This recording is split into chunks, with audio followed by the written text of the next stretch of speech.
Anand Singh, practising advocate, practising at honourable supreme court of India. Sir, BLHP का मुख्य उद्देश्य क्या है? आज का जो प्रोग्राम है BLHP के बेटर लाइफ हैप्पियर पीपल, तो जितनी हमारी लाइफ बेटर हो सकती है उतने ही ज़्यादा जो है लोग खुशी होंगे। मेन उद्देश्य यही है। और आज जो बिल्डर बाय टॉक किया गया है, इसीलिए किया गया है कि जो अधिकतर लोग जो है अपना फ्लैट खरीदना चाहते हैं और खुशी जीवन बिताना चाहते हैं, अपने आने वाली जनरेशन के लिए भी खुशी जीवन देना चाहते हैं। इसलिए जो है टॉक रखी गई, जिससे हम लोग अगर फ्लैट खरीदें तो जो है उनको सही समय पे मिल जाए और उचित कीमत में मिल जाए। आज नारायण सिंह जी ने जो ये प्रोग्राम रखा है, नित्यानंद सिंह नित्यानंद जी ने जो प्रोग्राम रखा, वो काट दीजिएगा वो नारायण। नित्यानंद जी जो प्रोग्राम रखा है वो इस देश के लिए बहुत ही इम्पोर्टेंट है। उसका कारण ये है कि अभी लोगों को रेरा के बारे में कोई जानकारी नहीं है। उनको जानकारी देनी है कि आपके ये कर्तव्य क्या हैं, आपकी ड्यूटीज़ क्या हैं, बिल्डर्स की क्या ड्यूटी है और कंज्यूमर की क्या ड्यूटी है। आज हम जब ट्रांसपेरेंसी की बात देखते हैं तो हम अनुच्छेद 21 भारतीय संविधान की धाराओं में देखते हैं तो हर एक आदमी का स्टेटस प्रोमिनेंट है। वही स्टेटस हमारे मानव अधिकार में भी डिफ़ाइन किया गया है कि डिग्निटी सर्वोच्च होती है। आज कंज्यूमर की भी डिग्निटी है, बिल्डर की भी डिग्निटी है और मीडिएटर की भी डिग्निटी है। मीडिएटर से मेरा मतलब होता है कि कोई एक आदमी, आजकल हर आदमी बिल्डर बनना चाहता है और हर आदमी चाहता है कि मैं बिल्डिंग बेचने का काम करूं। तो मीडिएटर आज बीच में लग जाता है ये कि बिल्डिंग बेचनी है, लेकिन उसके पास कोई लाइसेंस नहीं होता, कुछ नहीं होता।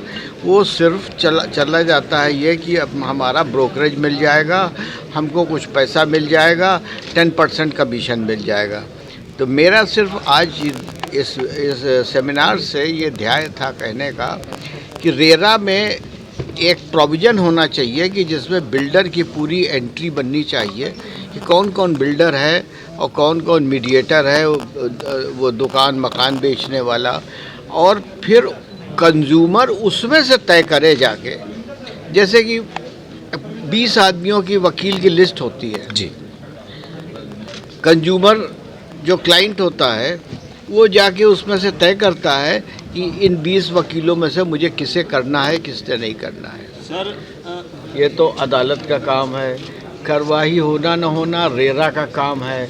लेकिन आप लोगों को ये पता होना चाहिए कि आपका राइट्स क्या है और आपको कहाँ अप्रोच करना है। मेन चीज़ ये है, तभी आप समझ पाएंगे। वैसे तो बहुत से बिल्डर्स हैं जो कि अब मैं मुँह से नहीं कहना चाहता, कोई इधर जा रहा है, कोई इधर जा रहा है, कोई सर BL अच्छा दाम या सोने का अच्छा दाम तो पब्लिक पर डिपेंड करता है जी।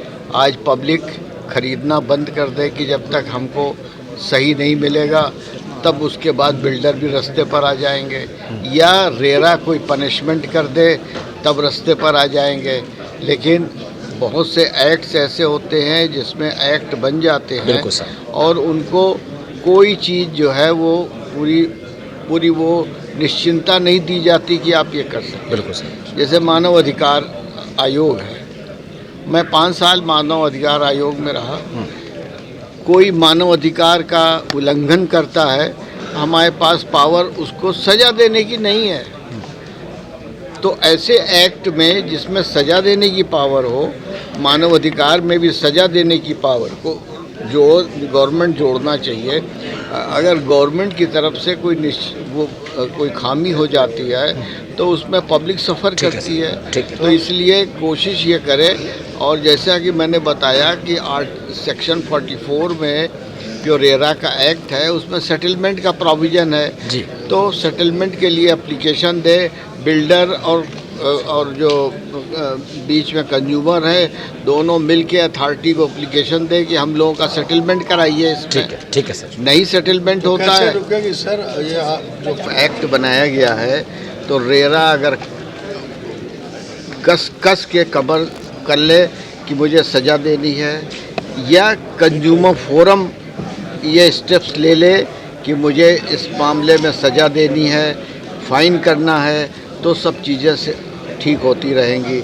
लेकिन मुश्किल ये है कि रेरा और कंज्यूमर फोरम तक जाते जाते युग बीत जाता है। बिल्कुल सर। और इसलिए कुछ हो नहीं पाता।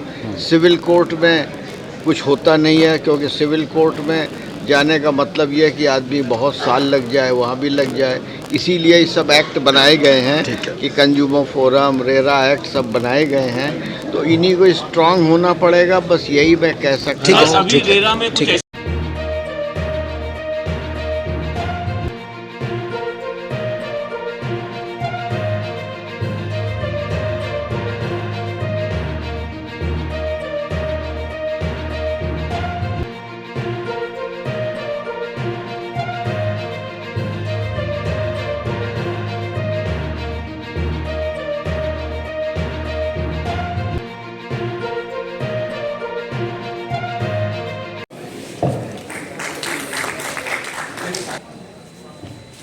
खुशी की बात है कि आज इस कॉन्फ्रेंस को अटेंड करने का मौका मिला है और आपके जो ऑर्गेनाइजर हैं, भाई साहब, सरदार जी, सब लोग मिलकर इस कार्यक्रम को चार चांद लगाया है।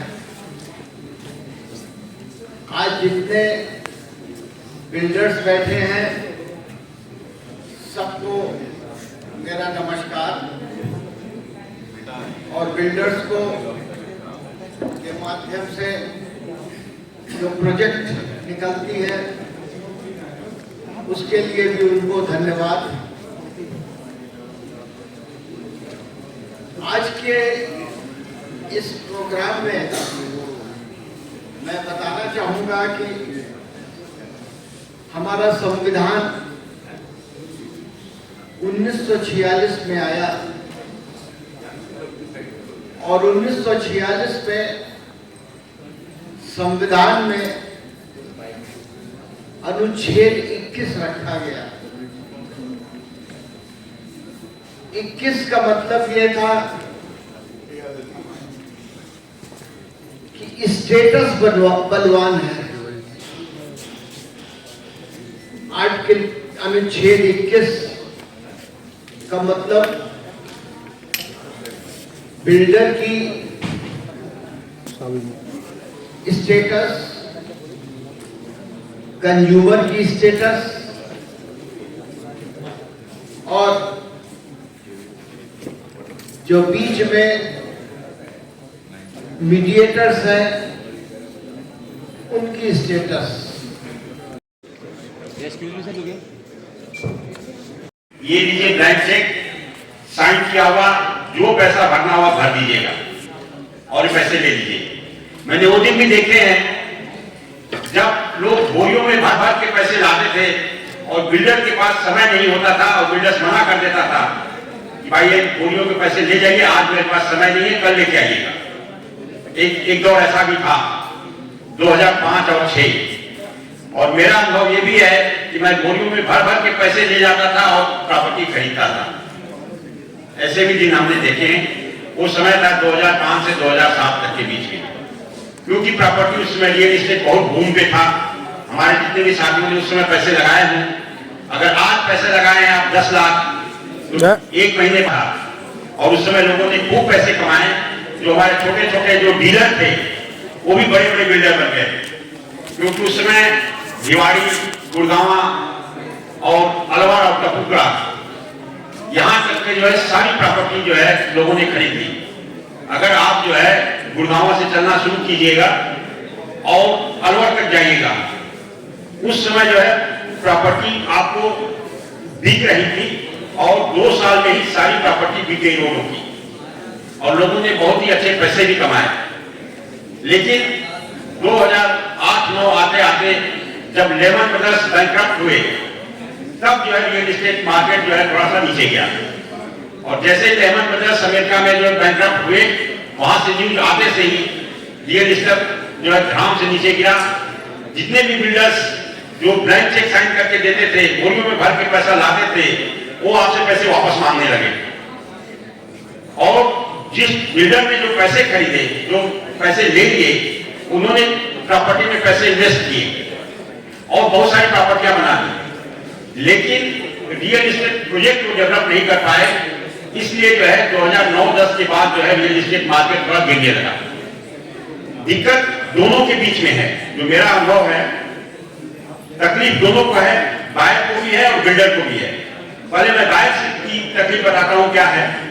बायर की तकलीफ ये है कि अगर बायर ने जो है पैसे लगा दिए, बहुत सारे बायर्स मेरे पास ऐसे भी आते हैं, मैंने 1 करोड़ रुपए लगा दिए, 2 करोड़ रुपए लगा दिए, लेकिन 5 साल हो गए, 7 साल हो गए, 10 साल हो गए, मेरे को प्रोजेक्ट नहीं मिल रहा, मैं क्या करूं? क्योंकि उनको डिलीवरी नहीं मिल पा रही है। अगर वो किसी ने 2 करोड़ रुपए लगाए, हमारे जैसे भाई बंधु जो हार्ड सब सामने देखिए प्लीज। कोई कटे नहीं, या वेट, स्माइल,